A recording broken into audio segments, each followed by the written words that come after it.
आज हमारा जो टॉपिक है वो नेक्स्ट जो 80 रूल्स के बाद हमने कितने रूल्स कर लिए थे। हमने 8 जो 7 रूल्स हमने कंप्लीट कर लिए थे हमारे पास जो कल का टास्क था।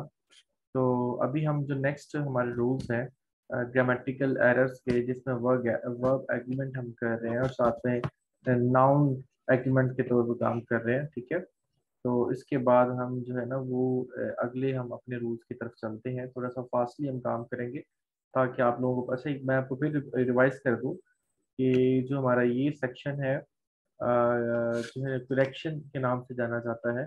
और इसकी जो अफादियत है वो आपकी पेपर में 10 मार्क्स का क्वेश्चन आता है। इसके साथ साथ जो आप अपनी ग्रामेटिकल एरर्स को या सेंटेंस स्ट्रक्चर को इम्प्रूव करने के लिए, स्ट्रेंथन करने के लिए सबसे जो बेसिक आपका, आपको पता है कि आपको मैंने पहले पार्ट्स ऑफ स्पीच करवाए हैं, पार्ट्स ऑफ स्पीच के आपने टेस्ट वगैरह दिए हैं।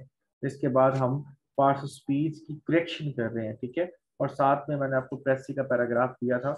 तो उम्मीद है कि इंशाल्लाह प्रेसी का पैराग्राफ आपने जो एक दो किए हैं कि कल के टास्क के लिए मैं आपको दोबारा रिवाइज कर दूं। कल के टास्क के लिए आपको मैंने कंप्रीहेंसिव का पैराग्राफ देना है साथ में, और सॉरी प्रेसी का पैराग्राफ देना और साथ में ट्रांसलेशन का पैराग्राफ देना। ठीक है, ये आपका कल का टास्क होगा। लेकिन इसके साथ साथ आपको आज के लेक्चर में रूल्स के बारे में बताया जाएगा कि कौन से और मजीद वर्ब एग्रीमेंट्स हैं जिनको मजीद जो है ना वो करेक्ट किया जा सकता है, कौन कौन से रूल्स इंप्लीमेंट करके।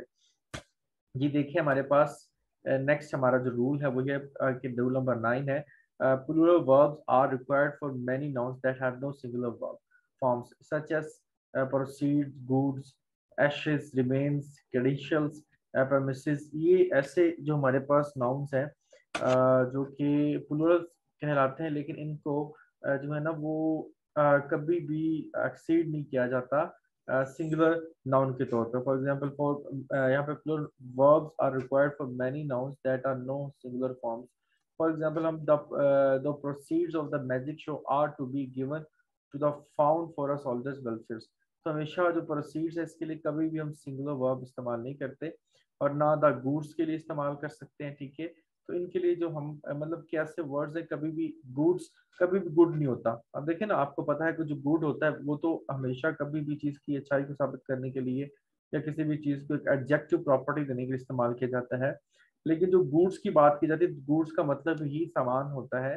तो बेसिकली हम इस वर्ड के साथ कभी भी गुड गुड सिंगुलर से कर नहीं सकते। तो कुछ ऐसे वर्ड्स होते हैं जो सिंगुलर होते ही नहीं है, तो उनके लिए कभी भी सिंगुलर वर्ब इस्तेमाल नहीं किया जा सकता, हमेशा प्लूरल वर्ब ही इस्तेमाल करना पड़ता है। तो उनकी कुछ उन्होंने बता दी है कि वो प्रोसीड के नाम से जाना, प्रोसीड्स का एक वर्ड है, गुड्स है, आशीष है, रिमेन्स है, क्रेडेंशियल्स है, परमिसेस के तौर पे ये वर्ड्स के जाने जाते हैं। तो इसी तरह कलेक्टिव नाउन की बात करें तो मैंने आपको पहले इसके बारे में बताया था, शायद आपको याद हो कि कुछ वर्ड्स ऐसे होते हैं जो कलेक्टिवली जो नाउन होते हैं वो किसी भी एक ग्रोह की बात कर रहे होते हैं, ऑर्गेनाइजेशन की बात कर रहे होते हैं। जैसे फॉर एग्जांपल हमने यहाँ पे पीछे बात की थी ऑडियंस की बात की, committee, company, council, army, police, society, board, department, cabinet वगैरह की बात की है। तो ये जो होते हैं बेसिकली ये इसमें हम कलेक्टिव नाउन के तौर पर इस्तेमाल करते हैं, और इनके साथ हमेशा जो होता है वो हमारे पास कलेक्टिव वर्ब ही इस्तेमाल होता है, प्लूरल वर्ब इस्तेमाल होता है। ठीक है, ये हमारे पास एक इम्पोर्टेंट जो है ना रूल समझा जाता है, इसको रूल नंबर 9 है, जो कि बड़ा इंपॉर्टेंट है वर्ब एग्रीमेंट के लिहाज से। अच्छा जी, नेक्स्ट हम चलते हैं जी, रूल नंबर 10 हम करेंगे। रूल नंबर 10 हमें क्या बताता है जी, when the group act as a unit the work should be singular. For example मैं अगर जो है ना ग्रुप जो बेसिकली वो एक्ट एज अ सिंगुलर के तौर पर, जैसे कमिटी है। अब कमिटी मैंने बात की है ऊपर के कलेक्टिव नाउन जो होते हैं बेसिकली, आपको शायद मैंने बताया था कि एक होता है आर्मीज वर्ड। ठीक है, एक होता है आर्मी। आर्मी जो बेसिकली होता है ये किसी भी एक नेशन की होती है, किसी भी कंट्री की होती है। तो जो आर्मीज का वर्ड होता है ARMIS, तो बेसिकली ये जो हमारे पास होता है ये हमारे पास है किसी भी स्टेट्स की आर्मीज को कहते हैं। ठीक है, तो बेसिकली इनके साथ जो है ना हम हमेशा कलेक्टिव जो नाउन्स हैं इनके साथ हम आर का इस्तेमाल करेंगे। लेकिन ये हमारे पास ये भी कलेक्टिव नाउन है, लेकिन ये हमारे पास सिंगुलर फॉर्म में है, तो इसके साथ हम क्या करेंगे, सिंगुलर वर्ब लगाएंगे। फॉर एग्जांपल कमेटी की बात करें, तो अगर हम बात करें तो कमेटीज ऑफ डिफरेंट कंट्रीज, तो यहाँ पे हम बेसिकली हैव लगाएंगे। लेकिन ये कमेटी है, ये भी ग्रो है, लेकिन किसी 3-4 सेट्स का ग्रो हो सकता है, लेकिन किसी एक स्पेसिफिक पोर्शन की कमेटी है, फॉर एग्जाम्पल जॉइंट्स कमेटी है। तो जुडिशियल जॉइंट्स कमेटी की बात करें, मैं जी यूसुफ क्या नेम है आपको रिपीट कर देता हूँ कि हमारे पास जो कुछ वर्ड्स ऐसे होते हैं, फॉर एग्जांपल कलेक्टिव नाउन है। कलेक्टिव नाउन बेसिकली आर्मी की बात करता हूँ, तो आर्मी बेसिकली एक सिर्फ एक पर्सन का नाम नहीं है। आर्मी आपकी 6.5 लाख आर्मी की बात की जा रही है, ठीक है। 0.65 मिलियन आर्मी की बात की जा रही है। तो जो आर्म पर्सन है उनको कलेक्टिव नाउन कहा जाता है, जिसको हम आर्मी का नाम देते हैं। तो बेसिकली यहाँ पे हम लगाएंगे कि जी आर्मी आर नहीं, यहाँ पे हम लगाएंगे आर्मी इज, ठीक है। ये वर्ड जो होते हैं ना, वर्ड के लिहाज से हम उसको सिंगुलर वर्ब का जो है ना प्रेजेंटेशन देते हैं। हाँ, एक और एक्सेप्शन है इसके अंदर कि कुछ वर्ड्स आर्मीज होते हैं। आर्मीज बेसिकली किसी भी स्टेट्स की होती हैं। स्टेट्स मतलब फॉर एग्जांपल हमारे पास यूनाइटेड स्टेट्स है, उसके जो डिफरेंट स्टेट्स हैं 52 स्टेट्स हैं, तो उनकी जो आर्मीज होती है बेसिकली उसको उसके साथ आर का इस्तेमाल करेंगे, ठीक है। अगर फॉर एग्जांपल यहाँ पे मैं कमेटी की बात कर रहा हूँ तो कमेटी के साथ सिमिलर वर्ब है, लेकिन अगर कमेटीज आ जाती हैं, कमेटी से मुराद होता है फॉर एग्जांपल डिफरेंट कंट्रीज के आपस में जो कोलैबोरेशन होती हैं, तो उसको हम कमेटी के, लेकिन उनको इकट्ठा कर ले तो फिर भी वो कमेटी बनता है, तो उसको हम हैज का इस्तेमाल करेंगे। मतलब कुछ वर्ड ऐसे होते हैं जो कलेक्टिव नजर आ रहे होते हैं, लेकिन उनका जो मैनी है वो सिंगुलर बन रहा होता है। For example the board of directors. अब यह नहीं, बोर्ड ऑफ डायरेक्टर्स का मतलब है तमाम जितने भी डायरेक्टर्स का बोर्ड है, इसको हम जो है ना वो प्रोमिनेशन दे रहे हैं बोर्ड को, डायरेक्टर्स को नहीं प्रोमिनेशन दे रहे। तो मीट से मतलब यहाँ पे सिंगुलर वर्ब हमारे पास आएगा। The film is one of the most reputed in the country. अच्छा, द मेजोरिटी हैज अब मेड इट्स डिसीजन। तो ये जो कुछ मतलब कि हमारे पास रूल्स हैं, कुछ वर्ड्स हैं जिनको हम क्या कर सकते हैं, हम प्रोमिनेंशियल जो प्रोमिनेंटली सिंगुलर वर्ब के साथ इस्तेमाल करते हैं, जो आपके साथ अभी डिस्कस किए हैं। मतलब कि जो हमारे पास कमेटी है, बोर्ड है, मतलब हम हमेशा जो है ना एक कलेक्शंस ऐसे वर्ड के साथ रिलेट करते हैं जो कि खुद मीनिंग के लिहाज से सिंगुलर नजर आ रहा हो, उसके साथ सिंगुलर वर्ब का इस्तेमाल करते हैं। ये रूल नंबर 10 हमें कहता है, ठीक है जी। हमारे पास रूल नंबर 11 है जी, ठीक है। रूल नंबर 11 हमारे पास क्या चीज रिप्रेजेंट करता है कि हमारे पास when the member of the group are thought of as acting separately the word should be plural. अच्छा, इसका मतलब है एक ही मेंबर काम दो कर रहा है। For example the team are arguing over who should be the captain. The teams जो बेसिकली ये टीम्स बेसिकली आर आर्गुइंग, मतलब टीम्स की बात कर रहे हैं, तो टीम बेसिकली यहाँ पे वो एक टीम की बात नहीं कर रहा, डिफरेंट टीम्स की बात कर रहा है, ठीक है। डिफरेंट ग्रुप्स की बात कर रहा है। अब देखना, the committee were not in agreement on the action to be taken. The committee were not in the agreement. Basically अब ये एक कमेटी की बात नहीं कर रहा, अब ये different, for example committee of joints कह सकते हैं, कमेटी ऑफ स्पोर्ट्स कह सकते हैं, कमेटी ऑफ एजुकेशन। तीनों जो कमेटी है वो एक एग्रीमेंट पे नहीं आ रही, ठीक है। यहाँ पे इसको कमेटी, और कमेटी का प्लूरल भी कमेटी होता है और सिंगुलर भी उसका कमेटी ही होता है। तो बेसिकली एक स्पेसिफिकली एक डिसीजन की बात नहीं कर रहे, डिफरेंट कमेटी के किसी एक मुआहदे पर आने की बात कर रहे हैं। तो बेसिकली ये एक कमेटी की यहाँ पे बात नहीं हो रही, एक से ज्यादा की बात हो रही है। मतलब वही बात है कि मेंबर और ग्रुप का हो, लेकिन वो एक्टिंग एज ए सेपरेटली काम कर। For example the audience were cheering are laughing even crying. मतलब बेसिकली ये क्या, ऑडियंस जो है वो वर्क मतलब कि चेयरिंग एंड लफिंग, मतलब कि यहाँ पे ऑडियंस जो बेसिकली वो एक एक्शन से रिलेट नहीं है, बल्कि एक से ज्यादा एक्शन से रिलेट है, ठीक है। तो इसको हम क्या कह सकते हैं कि यहाँ पे जो है ना वो सिंगुलर वर्ब नहीं बल्कि प्लूरल वर्ब का इस्तेमाल होगा। अच्छा, नेक्स्ट हमारे पास जी रूल नंबर 12 है। बड़ा आसान है इसको समझना। जी देखिए, हमारे कंपनी नेम्स में भी आइदर सिंगुलर और plural according to their meaning. The plural form emphasise the individual person making up the company. For example Mudra and the corporations. अब बेसिकली ये हमारे पास मुद्रा एंड द कॉर्पोरेशन जो है, ये एक ही कंपनी की बात नहीं कर रहे, ये कंजक्शन से जोड़ी की दो कंपनीज है, ठीक है। अब बेसिकली एक और बात, अब ये एक कंपनी रिप्रेजेंट हो सकती है, लेकिन इसको दो सेगमेंट्स में डिवाइड किया हुआ है। कंपनी नेम्स में भी आइदर सिंगुलर और plural according to their meaning. The plural form emphasise the individual personals making up the company.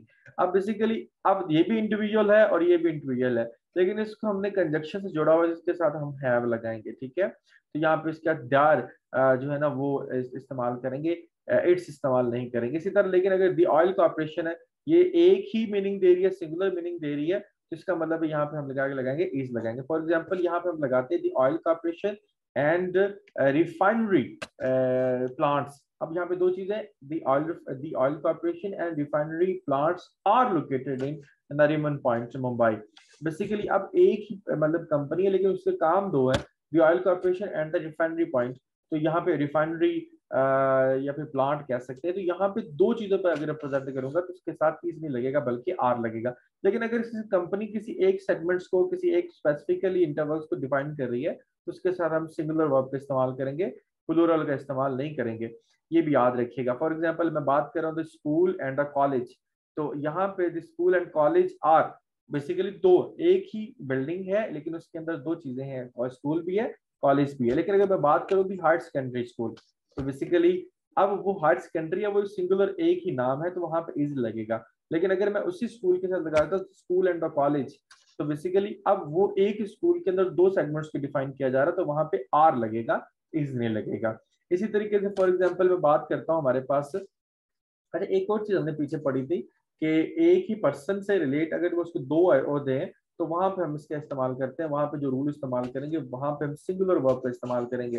For example the chairperson and batsman, the chairperson and batsman looks like a chief guest, मतलब यहाँ पे वो singular मैंने इस्तेमाल किया, looks इस्तेमाल किया, तो इसका मतलब है कि एक ही पर्सन को रिप्रेजेंट कर रहे हैं। लेकिन अगर फॉर एग्जाम्पल मैं बात करूं the chairman of cricket and chairman of football, तो यहाँ पे मैंने दो डिफरेंट पर्सन को प्रेजेंट किया है, तो यहाँ पे मैं इस नहीं लगाऊंगा, यहाँ पे मैं लुक्स नहीं लगाऊंगा, यहाँ पे लुक लगाऊंगा, ठीक है। तो look like a chief guest, यहाँ पे मैं इसको इस तरह रिप्रेजेंट करूंगा। रूल नंबर 13 है when nouns expressing periods of time, amounts of money, qualities and considered as a single unit, singular verb are used। For example यहाँ पे उन्होंने बात की है कि हमारे पास अगर बात करें, अच्छा इसमें बड़ी हम मिस्टेक्स करते हैं, बहुत ज्यादा हमारी मिस्टेक्स होती हैं। हम ना 10 रुपीज लगाते हैं, 3 मंथ्स लगाते हैं, यहाँ पे हम 10,000 लगाते हैं। तो ये जो वर्ड्स होते हैं बेसिकली इनके साथ अगर 10 रुपीज है, अगर फॉर एग्जाम्पल 1 रुपी आएगा, 2 रुपीज आएंगे, 3 रुपीज आएंगे, तो यहाँ पे आपने हमेशा याद रखना कि ये इस इन वर्ड्स को हमने सिंगुलर काउंट करना होता है, ये ज्यादा नहीं होते। और अगर 10,000 इज, यहाँ पे आर नहीं लगेगा क्योंकि हम एक मजमूए के कलेक्टिव की बात कर रहे हैं, ठीक है। जैसे हमने आर्मी के पीछे बात की है, तो बेसिकली 10,000, 3 मंथ, 4 मंथ, 6 मंथ, तो ये बेसिकली हमारे पास क्या होगा कि ये हमने पीरियड ऑफ टाइम, क्वालिटीज और अमाउंट ऑफ मनी को रिप्रेजेंट किया, तो इसके साथ हमेशा क्या लगता है, सिंगुलर यूनिट, सिंगुलर वर्ब का इस्तेमाल करते हैं। मतलब मैं 1 lakhs की बात करूँ, 10 lakhs की बात करूंगा, 10 lakhs इज आएगा, आर नहीं आएगा, ठीक है।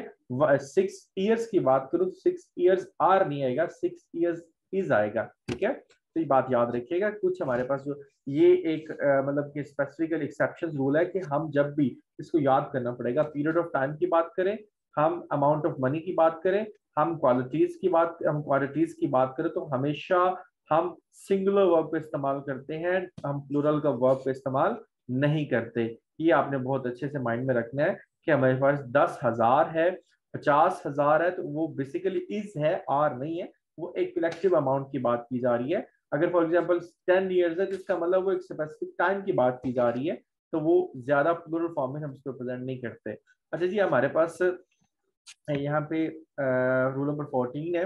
रूल नंबर 14 के अंदर हम क्या डिस्कस करते हैं कि हमारे पास देखें कि after such expression as 1/2 of 2/3 of a part of majority is choose a single। अब इसमें बड़ी आसान सी बात है कि फॉर एग्जांपल हम किसी भी एक्सप्रेस को किसी आधे, दो, इसकी 2/3, 1/4 या फिर 3/4 या मेजोरिटी की बात करेंगे, तो सिंगुलर वर्ब इस्तेमाल करेंगे, सिंगुलर जो नाउन के साथ। For example part of the office is closed.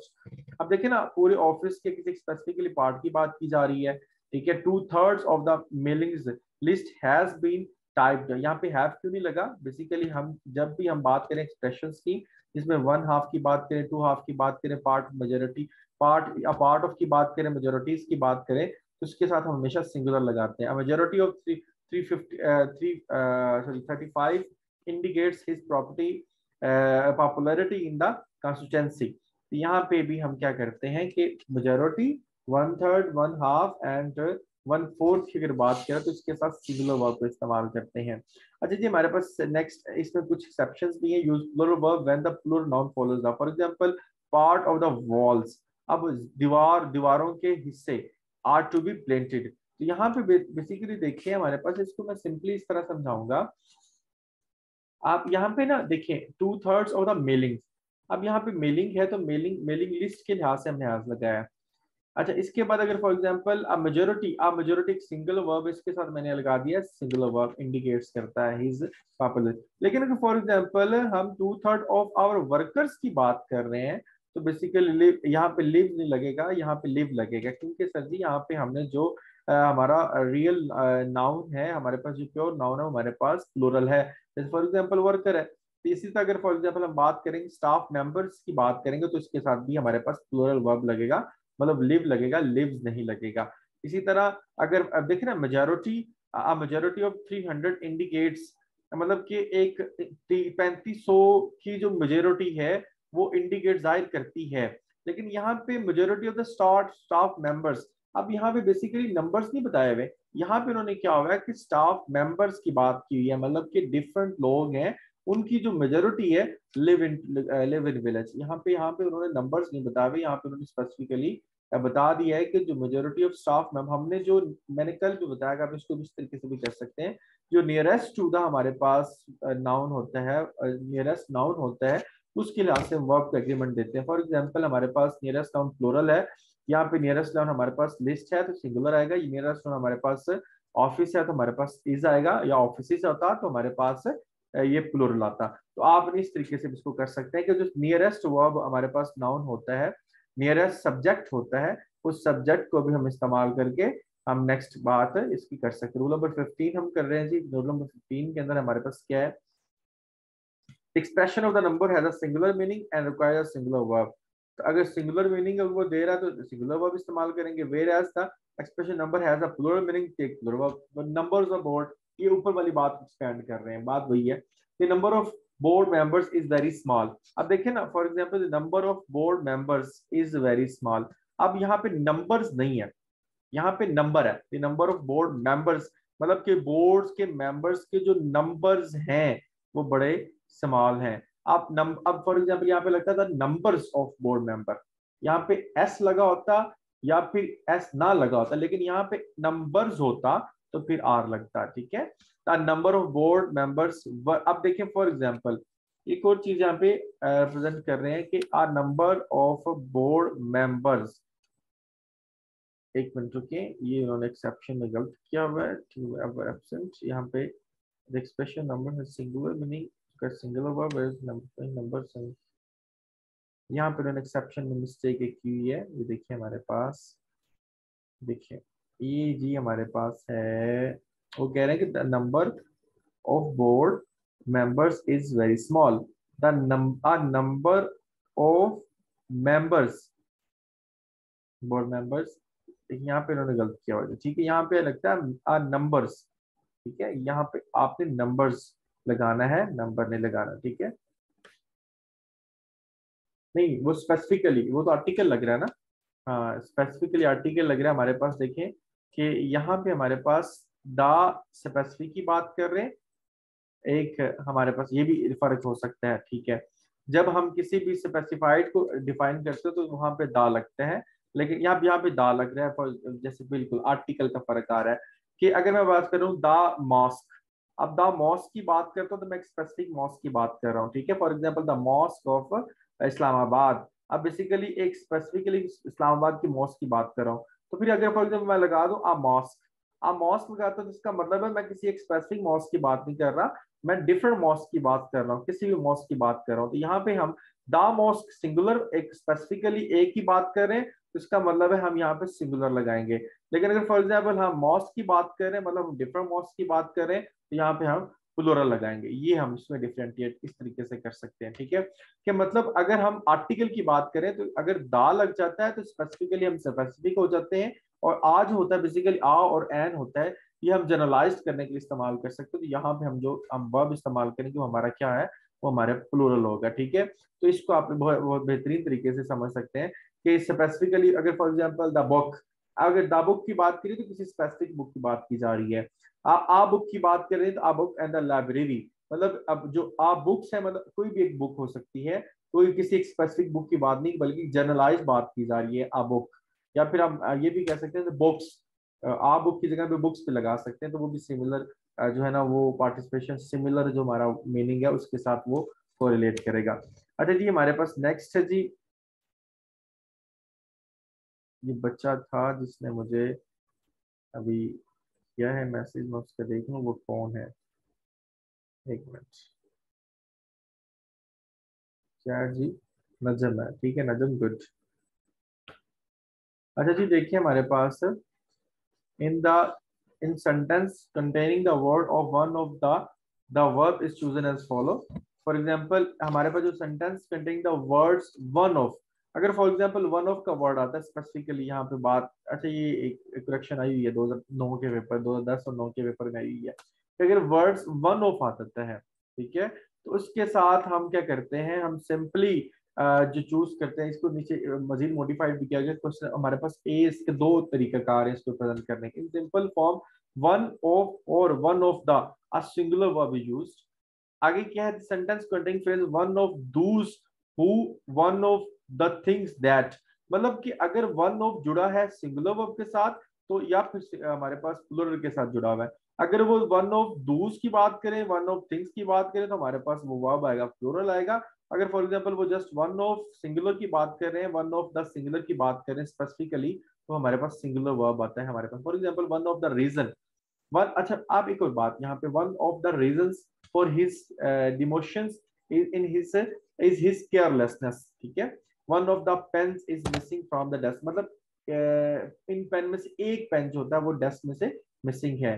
तमाम रीजन में से एक जो वजह है वो ये है। अब देखिए ना, फॉर एग्जांपल उन्होंने किसी एक स्पेसिफिक को डिफाइन किया हुआ है तो इसलिए उन्होंने क्या लगाया हुआ है, सिंगुलर वर्ब का इस्तेमाल किया हुआ है। लेकिन नीचे सेंटेंस में क्या है जी हमारे पास, he is one of the managers, ये उन तमाम मैनेजर्स में एक है, who favours increasing the staff. अब मतलब कि जो क्या करता है वो फेवर करता है इंक्रीजिंग स्टाफ। अच्छा फॉर एग्जांपल इस सेंटेंस को मैं इस तरह बनाता हूँ, एक और इसकी रीजन भी है कि ही is one of Dooj managers who favour increasing the staff. अब यहाँ पे हु फेवर्स नहीं आया, बस बेसिकली क्या आ रहा है हमारे पास, फेवर आ रहा है। तो यहाँ पे सर जी आपने क्या लगा दिया कि हमने ऊपर देखा है कि ऊपर देखते हैं कि हमारे पास फेवर आना चाहिए ना ये, लेकिन यहाँ पे मैनेजर्स की बात की गई है, मतलब मैनेजर्स की बात इस तरीके से की गई हमारे पास कि ये नाउन्स की बात के सब्जेक्ट्स की बात करें हमारे पास तो उसमें से वो एक कुछ स्पेसिफिकली नहीं है, हम किसी एक को आइडेंटिफाई कर रहे हैं, ही is one of the Dooj members, ये उन तमाम में से एक है जो भी करता है who favour increasing the staff. मतलब आपने सिंपली क्या करना है कि अगर हु लग जाए या फिर दूज लग जाए या थिंग्स लग जाए तो आपने सिंपली क्या करना है कि उसके साथ प्लूरल वर्ब लगाना है। लेकिन अगर अगर वन ऑफ के साथ वन ऑफ दा लग जाए, वन ऑफ लग जाए सिंपल, उसके साथ आपने क्या करना है, हमारे पास सिंपल जो सिंगुलर वर्ब है वो लगाना है।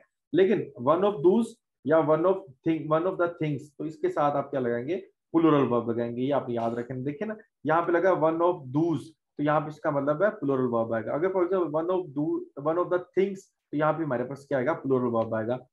तो अब यहाँ पे this is one of Dooj things यहाँ पे आ जाएगा, तो फिर भी क्या आ जाएगा, फिर भी यहाँ पे हमारे पास हु लुक ब्यूटीफुल, यहाँ पे लुक्स नहीं आएगा, लुक ब्यूटीफुल आएगा। मतलब कि वन ऑफ द यहाँ पे आए तो सिंगुलर वर्ब है, लेकिन अगर for example one of those आ जाए या फिर हमारे पास one of this that things आ जाए तो हमारे पास वो हमारे पास क्या आ जाएगा, वो प्लूरल वर्ब के तौर पे हमारे पास रिप्रेजेंट होगा।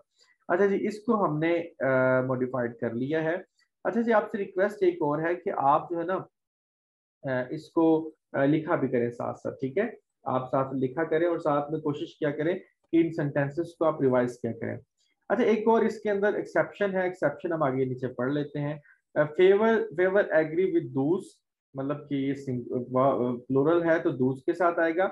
इन phrase one of those who, those is the plural object of preposition of in subordinate clause.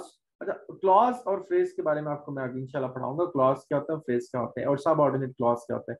Who favour relative noun who is the subject and most agreement with its accidents who. अब याद रखना कि जहां भी हम who लगाते हैं तो वहां पे हमने क्या लगाना है, हमने आर का इस्तेमाल करना है।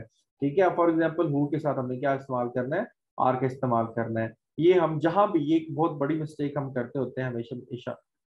ठीक है, कि हु का जब भी इस्तेमाल करते हैं हु आर। फॉर एग्जाम्पल हम बात, हु आर यू, तुम कौन हो। अब जहां भी WH फैमिली है उसके साथ हम सिंगुलर वर्ब इस्तेमाल नहीं करते, हम प्लूरल वर्ब इस्तेमाल करते हैं। ये बात आप माइंड में रखिएगा। ठीक है।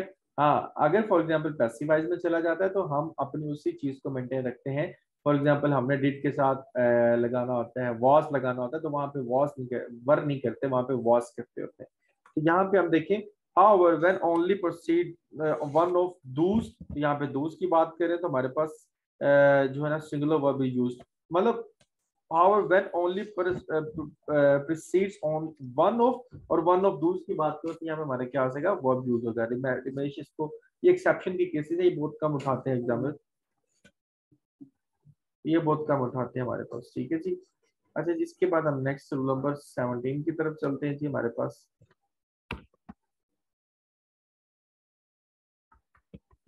अच्छा जी, हमारे पास रूल नंबर 17 है और 18 है। ठीक है, इसके अंदर हमारे पास दो चीजें आ जाएंगी। वो दो चीजें क्या है कि हमारे पास for example certain collective nouns हैं। फॉर एग्जांपल कैटल है। अच्छा, ये बड़ा इंपॉर्टेंट है, ये बड़ा आता आता है पेपर के अंदर, कि ये ऐसे कलेक्टिव नाउन है जो कि इसका मीनिंग ही कलेक्टिव बनता है। जैसे पोल्ट्री है, अल्फाबेट है, ऑफस्प्रिंग है, तो कैटल्स हैं, जेंट्री है। ये कुछ ऐसे और मजीद वर्ड्स भी हैं जो कि मीनिंग के लिहाज से ही प्लूरल है। तो इनके साथ हम हमेशा प्लूरल वर्ब का इस्तेमाल करते हैं। The poultry are ready for sale.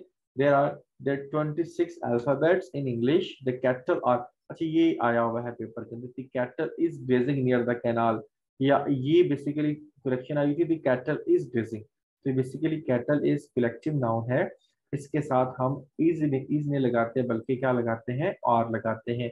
ये आपने याद रखना, ये पीछे पास पेपर के अंदर सवाल आया हुआ है। तो कुछ वर्ड्स ऐसे होते हैं, ये वर्ड्स अगर आएंगे तो ये इन्हीं नाम से, जंट्री, कैटल, पोल्ट्री, अल्फाबेट्स, ऑफस्प्रिंग वगैरह के साथ आएंगे।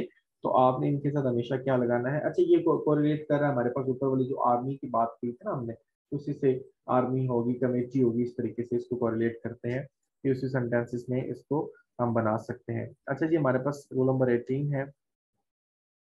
The certain nouns are only used in singular and followed by the singular verbs. For example, हमारे पास हेयर है, इशू है, एडवाइसेस है, इंफॉर्मेशन, सिनरी। अच्छा, यहाँ पे ना ये भी कुछ वर्ड्स होते हैं, कुछ ऐसे सेंटेंसेस होते हैं जिनके बारे में पेपर में काफी आ जाता है। Her hair has turn. अब बेसिकली बाल जो है वो कलेक्टिवली हमारे पास सिंगुलर वर्ब है। हेयर तो हमारे पास, हम कभी भी ये नहीं कह सकते एक बाल को हेयर, एक हेयर कह लें, ऐसा नहीं है। ये कलेक्टिवली हेयर कहलाते हैं। ठीक है, हम हेयर इस्तेमाल करेंगे इसके साथ सिंगुलर वर्ब। ये मीनिंग के लिहाज से कलेक्टिव है, लेकिन इसकी जो लुक्स लाइक जो हमारे पास होते हैं वो सिंगुलर वर्ब होते हैं। फॉर एग्जांपल लैंड है, बिजनेस है, मशीनरी है, पोइट्री है, फर्नीचर। अच्छा, फर्नीचर के साथ जो होता है बेसिकली बड़ी मिस्टेक्स जो स्टूडेंट्स करते हैं, यहाँ पे क्या करते हैं, फर्नीचर्स आर लगा देते हैं। ठीक है, एस लगा होता है, तो हमारे पास फर्नीचर्स नहीं होता, हमेशा फर्नीचर वर्ड होता है। एस यहाँ पे नहीं लगा होता हमेशा। ये एस को यहाँ पे आपने हटा देना, अगर करेक्शन आ जाए तो आपने याद रखना है। ठीक है। अच्छा, दी सिनरी ऑफ, अच्छा एक और बात है, यहाँ पे ना सिनरीज का वर्ड इस्तेमाल किया जाता है बाजुकात किसी किसी सेंटेंस में। The sceneries of Kasauli is beautiful. तो बेसिकली यहाँ पे आपने सिनरीज की जगह पे सिनरी लगानी है। ठीक है। Is there any information, information in this regard. अब यहाँ पे इस लगा हुआ है इंफॉर्मेशन के लिहाज से। All the machinery is all, तो यहाँ पे मशीनरी के साथ हमें सिंगुलर वर्ब लगाया हुआ है। अब यहाँ पे जो सेंटेंस आपको देख रहे हैं, I have sold my all furniture that was useless. Basically ये फर्नीचर खुद एक कलेक्टिव नाउन है, इसके साथ हमें एस लगाने की जरूरत नहीं पड़ती। अच्छा, हमारा luggage is laying at the bus. Basically मैं लॉगेज जो है, बेसिकली ये क्या है, ये एक कलेक्टिव नाउन है, इसके साथ हम क्या लगाएंगे, आर लगाएंगे। अच्छा, इसको नोट करते हैं, जो प्लूरल सेंस होती है इनकी, ऑफन इसको आप माइंड में रखें कि इनकी जो सेंस होती है वो प्लूरल होती है। by using some suitable word before the above noun, for example। अच्छा जी, नीचे देखें कुछ उन्होंने एक्सेप्शंस दी हुई हैं हमारे पास। he gave me many piece of advice, he give me many piece of advice, note advices। ठीक है, ये हमेशा मैनी पेस मतलब मुझे कई एडवाइस, मुझे उसने कई तरह से एडवाइस की। I have brought my items of furniture not furniture, ये बात उन्होंने एक्सपेंड की जो मैंने ऊपर आपसे की है। They have purchased many plots of, अच्छा प्लॉट्स ऑफ लैंड्स कभी भी नहीं होता, लैंड ही होता है हमेशा, लैंड्स वर्ड गलत है, ठीक है। एडवाइसेस भी लफ्ज गलत है, ठीक है। नसीहतें नहीं होता, नसीहत ही होता है, नसीहत की जमा भी एडवाइस यहाँ पे लगाते हैं नसीहतों की जगह पे, ठीक है। तो ये उर्दू में भी नसीहतें जो होता है बेसिकली वो एक एक्यूरेसी के साथ वर्ड को इस्तेमाल नहीं किया जाता। अच्छा जी, इसके बाद हमारे पास नेक्स्ट रोल नंबर 19 है, रोल नंबर 20 रूल्स हमने करने हैं। रोल नंबर 19 हमारे पास क्या जी, अच्छा इसको हमने ऊपर किया हुआ है पहले, आइदर और एवरी, और इसको हमने एक दफा पढ़ा हुआ है ऊपर, तो इसको हम दोबारा फिर पढ़ लेते हैं। जी हमारे पास क्या जी, मैंने आपको कहा था फर्स्ट 40 में करवाऊंगा, बाकी आपने खुद करनी क्योंकि इनकी रिपीटिशन होती हैं। अच्छा जी देखिए जी, हमारे the word each every either neither use a pronoun और adjective are always singular require, ये आपने पहले भी पढ़ा हुआ है कि जब भी आइदर ईच वगैरह आ जाते हैं तो हमेशा सिंगुलर वर्ब इस्तेमाल करते हैं। Each of them does have political ambition, अच्छा ईच एम्प्लॉय इज रिस्पॉन्सिबल, अब यहाँ पे ईच एम्प्लॉय का मतलब देखो ना, जब हम बात करें कई में से किसी एक की, एवरीवन हर कोई, अब हर एक, अब एवरीवन हर कोई की बात करें, फॉर एग्जांपल यहाँ में बात करते हैं कि each, each of them neither कोई भी नहीं, अच्छा फॉर एग्जांपल आइदर इस्तेमाल करते हैं, आइदर और इस्तेमाल करते हैं, आइदर अली और समीना, अब यहाँ पे भी इज लगेगा, ये बात याद रखिएगा, यहाँ पे भी इज लगेगा। लेकिन फॉर एग्जांपल यहाँ पे मैं बात करूँ अली और समीना, अली एंड समीना, और फिर आर लगेगा क्योंकि कंजक्शन आ गई है। हम एक कॉमन सेंस की बात है, या तुम या वो, तुम या वो, अब यहाँ पे ना हम एक्सेप्शन दे रहे हैं कि हम दोनों को इकट्ठा नहीं मिला रहे, हम दोनों को क्या करें, डिफरेंशिएट करें कि तुम दोनों में से कोई एक, और जब एक की बात करें तो हमें पता है सिंगुलर वर्ब लगाते हैं, तो ये बात आप माइंड में रखिएगा कि जब भी हम ईच एवरी नाइदर आइदर की बात करते हैं तो हम सिंगुलर वर्ब का इस्तेमाल करते हैं। अब एक्सेप्शन है कुछ यहाँ पे हमारे पास, if parenthetical each following a plural noun or plural, the verb should be plural, for example the member each feel, each the members each, अब यहाँ पे each है, लेकिन यहाँ पे ये फॉलो हो रहा है किससे भला, हमारे पास प्लूरल नाउन से, तो यहाँ पे प्लूरल सब्जेक्ट से फॉलो हो रहा है, तो यहाँ पे फिर हम सिंगुलर वर्ब फील्स नहीं लगाएंगे बल्कि फील प्लूरल वर्ब लगाएंगे। अब ये देखिए, अब यहाँ पे दे ईच, उनमें से हर कोई, अब मैंने उन, हम ये भी फॉलो हो रहा है किससे, प्लूरल वर्ब से, प्लूरल हमारे पास प्रोनाउन से हो रहा है, थर्ड प्रोनाउन से हो रहा है। अब यहाँ 10 ईच ऑफ दीज बुक, अब देखिए ना यहाँ पे भी हम दीज की बात करें तो यहाँ पे हम क्या कर सकते हैं कि वो कोरिलेट कर फॉलो हो रहा है किससे भला, ईच दीज से हो रहा है फॉलो, तो यहाँ पे बुक्स आर रिक्वायर्ड लगाएंगे, इज नहीं लगाएंगे, ठीक है। तो जब भी जो हमारे पास प्लूरल नाउन इस्तेमाल होते फॉलो होते हैं, प्रोनाउन प्लूरल नाउन और प्लूरल प्रोनाउन से मतलब फॉलो होते हैं, तो जो वर्ब होगा हमारे पास हमेशा क्या होगा, वो सिंगुलर होगा। Is that clear, sorry plural होगा, for example the members each, अब देखें ना मेंबर्स है प्लूरल है, दे प्लूरल है, हमारे पास दीज बुक्स है, ये हमारे पास प्लूरल है। अच्छा जिसके बाद हम नेक्स्ट हम बात करते हैं जी, हमारे पास रूल नंबर 20 है। रूल नंबर 20 के अंदर हमारे पास जी देखिए, ऑल एनी मोर मोस्ट सब, अच्छा ये भी बड़े इंपॉर्टेंट सवाल है, इनके बारे में भी काफी पूछा जाता है हमारे पास, ठीक है। All any most most some may be singular plural depend upon the meaning and word make the, अब यहाँ पे आप याद रखें इनको मीनिंग के लिहाज से, अगर हम बात ऑल ऑफ देम, तो ऑल ऑफ देम आर, यहाँ पे आर डेफिनेटली आर लगेगा, some of the book seems to, अब यहाँ पे सीम्स लगना चाहिए था, लेकिन यहाँ पे हम सर सीम लगा हुआ है, प्लूरल वर्ब लगा हुआ है। अच्छा ये आपको पता है ना, प्रेजेंट सिंपल प्रेजेंट टेंस की बात कर रहे हैं हम, ठीक है। सम ऑफ द बुक्स, कुछ बुक्स जो है, अब यहाँ पे for example one of the book की बात करें तो यहाँ पे सीम्स लगता, वन फ्रॉम द बुक्स यहाँ पे सीम्स लगता, लेकिन हम यहाँ पे किसी एक की बात कर रही नहीं कर रहे, हम कई बुक्स की बात करें सन्स की, तो यहाँ पे सीम लगा हुआ है। सम ऑफ द फूड की बात करें, अच्छा यहाँ पे एक और कुछ खुराक, यहाँ पे फूड्स कभी वर्ड नहीं आता, ठीक है, हमेशा फूड ही आता होता है, ठीक है। तो फूड जो होता है ना वो प्रेसिडेंट कर रहा है, तो यहाँ पे इज इसलिए लगा हुआ है क्योंकि फूड के सिंगुलर फॉर्म, अब आप कुछ बच्चों के माइंड में सजी सम तो लगा हुआ है ना, तो सम की वजह से हम सिंगुलर वर्ब जो प्लूरल वर्ब इस्तेमाल करते हैं ना, लेकिन बच्चे ये देखें ना कि ये बुक्स को फॉलो अप कर रहा है, लेकिन ये प्लूरल हमारे पास सब्जेक्ट को फॉलो कर रहा है, ये हमारे पास जो ऑब्जेक्ट है हमारे पास यहाँ पे आ रहा है वो सिंगुलर है। तो all of the typing, for example all of the typing आता तो हमारे पास डेफिनेटली हैव आता, लेकिन वर्ड ही सही नहीं बनता। ऑल द रिपोर्ट्स, अब देखिए डेफिनेटली रिपोर्ट्स आ गए तो हमारे पास क्या बन जाएगा, हैव बनेगा। तो इसकी सेंस के लिहाज से हम इसको अब्रिगेट करते हैं कि जो इसकी सेंस बनती है। Most of the goods definitely have, most of the good आता तो हैज आता, most of the stock stock आता है, स्टॉक है तो हैज है, अगर स्टॉक्स आता तो हैव आता। Is that clear? चलें जी, हमारा कुछ आज 20 रूल्स थे जो हमने पढ़ने थे इसके। तो आज इसको भी करना आपने। एक और चीज मैं आपको ग्रुप के अंदर सेंड कर रहा हूँ, आपका पैराग्राफ जो आपने प्रेस ही करना है, प्रेस से बनानी है इंशाल्लाह, वो भी हम करते हैं। किसी को कोई सवाल है तो मुझे अपने ग्रुप